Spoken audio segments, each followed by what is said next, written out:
포항 CBS 기자들과 함께하는 뉴스 이때이 시간입니다. 최근 경주와 포항에서 민원인의 공무원 폭행과 협박, 테러 사건이 잇따르고 있는데요. 문석준 기자와 알아보겠습니다. 문 기자, 네, 경주시청에서 민원인이 공무원을 폭행하고 협박하는 사건이 발생했죠? 그렇습니다. 사고가 발생한 시간은 성탄절 전날인 지난 24일 오후 5시쯤입니다. 경주시청 1층에 있는 한 사무실에서 민원인 A씨가 6급 공무원 B씨를 폭행하거나 욕설을 하며 협박한 건데요. 네. 이 사건 당시 A씨는 사무실에 들어간 뒤 B씨를 보자마자 주먹과 손바닥 등으로 뒤통수와 얼굴 등을 수차례 때린 것으로 알려졌습니다. 네. 이 갑자기 폭행당한 B씨는 당황하며 자리에서 일어나 피했고 주변 공무원들이 말리고 나섰는데요. 하지만 A씨는 오히려 더욱 흥분하며 B씨에게 각종 욕설을 하고 사무실에 있던 집기까지 내던진 것으로 알려졌습니다. 네.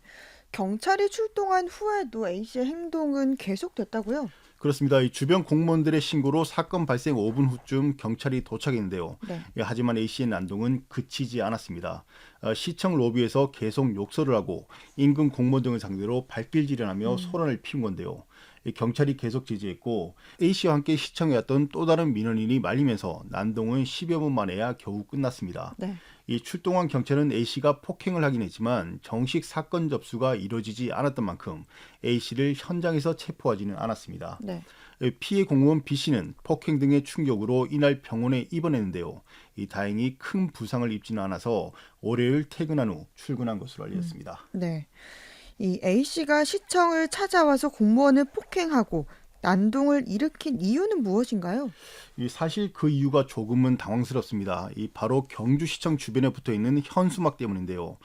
경주시청 주변 펜스 등에는 민주노총 공공운수노조가 경주 지역 시내버스 공영제 등을 요구하는 현수막을 설치해 놓은 상태입니다. 네. 이 현수막은 경주시청을 사실상 쭉 둘러서 쳐져 있는데요. 에워싸고 있는 거죠.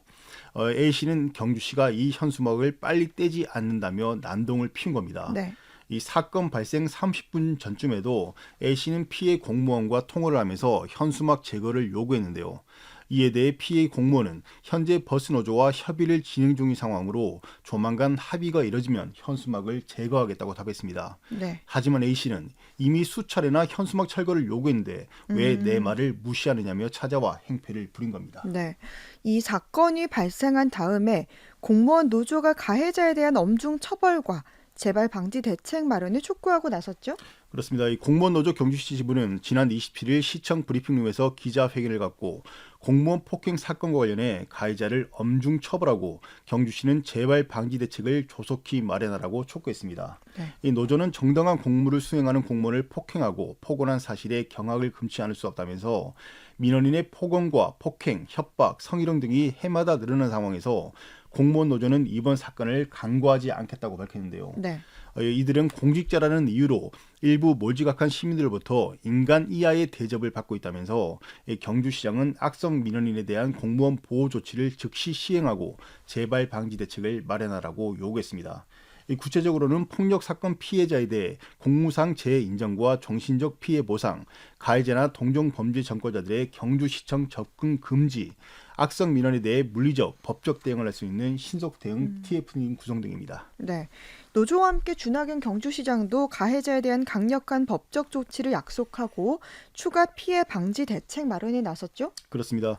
준하경 시장도 이번 사건과 관련해 강력한 대응 의지를 나타냈습니다. 네. 주 시장은 직원 게시판에 직접 글을 올리고 직원들을 지키지 못했다는 죄책감과 분노에 한없이 죄송하다며 이번 사건에 대해 반드시 법적 책임을 묻고 관계 기관에는 철저한 수사와 강력한 처벌을 촉구하겠다고 약속했습니다. 네. 이어 직원 보호를 위해 내년 1월부터 웨어러블 캠을 도입해 운영하고 민원 업무 담당 공무원 보호 조례를 조속히 제정하겠다고 밝혔는데요. 또 청산의 민원 동서를 재정비하고 부족한 안전시설도 확충하겠다고 덧붙였습니다. 네. 주 시장은 특히 이번 사태에 대한 책임을 통감하며 다시는 이런 불상사가 발생하지 않도록 최선을 다하겠다고 밝혔습니다. 네.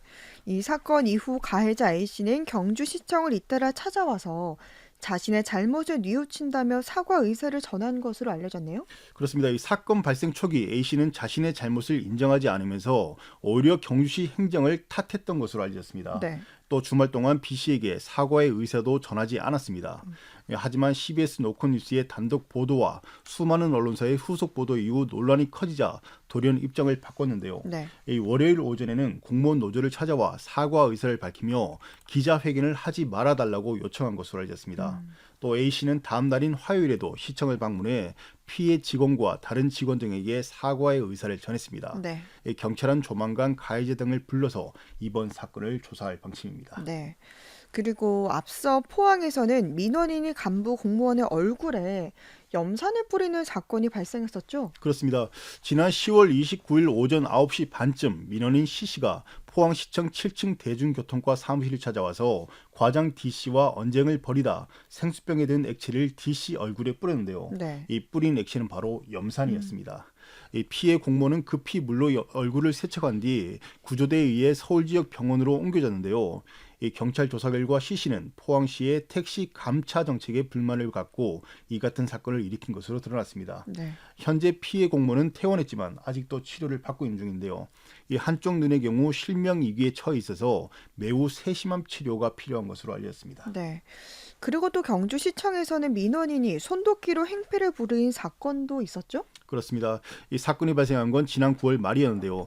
경주 지역 한 건축사가 경주시의 건축물 허가 지연에 불만을 품고 손도끼를 들고 행패를 부린 겁니다. 이 건축사는 자신이 맡은 건물의 허가가 경주시의 늑장 행정으로 지연되고 있다며 수분 동안 건축 과장에게 욕설을 하고 행패를 부렸습니다. 이 과정에서 미리 준비해온 손도끼를 내보이며 공무원들을 위협한 겁니다. 네. 앞서 성건동 행정복지센터에서도 민원인이 자신의 요구를 들어주지 않는다며 센터 내 일부 기물을 파손하고 공무원에게 욕설을 한 등 행패를 부렸습니다. 네. 이 같은 공무원에 대한 폭언과 협박, 폭행 사건은 해마다 늘고 있네요. 그렇습니다. 행정안전부 통계에 따르면 지난해 중앙행정기관과 지자체, 교육청 소속 민원 담당 공무원에 대한 폭언, 폭행 등의 피해 사례는 46,079건에 달합니다. 네. 2019년에 38,054건과 비교해서 7,500여 건 이상 증가했고 2018년에 34,000여 건보다는 11,000여 건 이상 늘어난 수치입니다. 네. 그런데 왜 이렇게 공무원에 대한 폭언과 폭행 사건이 자꾸 늘어가는 걸까요? 우선은 공직사를 만만하게 보고 조금은 경시하는 사회적 분위기가 한몫을 하는 것으로 분석됩니다. 아시다시피 IMF 이전까지만 해도 공무원은 선호하는 직업은 아니었습니다. 네. 연금은 있지만 급여가 다른 직종에 비해서 턱없이 부족했기 때문인데요. 일부 공무원들의 잇따른 비위와 일탈로 공직에 대한 시민들의 신뢰가 부족한 데다 업무 강도도 다른 직종에 비해 낮다는 인식 등이 겹쳐지며 네. 공직사를 바라보는 시민들의 시선은 마냥 곱지만은 않은 것이 사실입니다. 네. 게다가 우리 사회의 민원 만능주의도 한몫을 하고 있습니다. 이 공무원들의 가장 큰 업무는 민원 해결이라는 말이 있을 정도로 우리 사회는 매우 많은 민원이 있는데요. 물론 정당한 민원은 우리 사회를 발전시키고 국민의 공복인 공무원들이 당연히 처리해야 하지만 이를 악용하거나 과도한 민원이 많은 것도 사실이죠. 네. 이 공직사회 특유의 폐쇄적인 조직 문화도 문제로 지적되죠? 그렇습니다. 이 공직사회 특유의 폐쇄적인 조직 문화도 민원인의 행패를 늘리는데 한몫을 하고 있습니다. 네. 이 경주시청 손도끼 사건이나 주민센터 행패 사건 모두 담당자를 비롯한 관계 공무원들은 쉬쉬하면서 외부로 알려지는 걸 극도로 꺼려했습니다. 네. 이 혹시라도 사건이 커질 경우 자신들에게도 불이익이 돌아올 수 있다는 우려 때문인데요.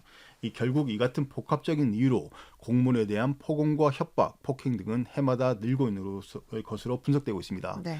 공직사회의 변화도 필요하고 시민들의 성숙한 시민의식도 요구되는 이유입니다. 네. 다음 소식으로 넘어가 보죠. 대한민국 철강 역사의 산실이자 경제발전의 초석이 됐던 포항 1고로, 즉 용광로가 48년 6개월여 만에 가동을 멈췄네요. 그렇습니다. 1고로는 1973년 6월 9일 첫 출선 당시 고 박태준 명예회장이 직원들과 함께 쇳물이 흘러나오는 걸 보고 만세를 외치는 사진으로도 유명한 곳입니다. 네. 우리나라는 1고로의 성공적인 준공으로 산업의 쌀로 불리는 철을 자력으로 생산할 수 있게 되는데요.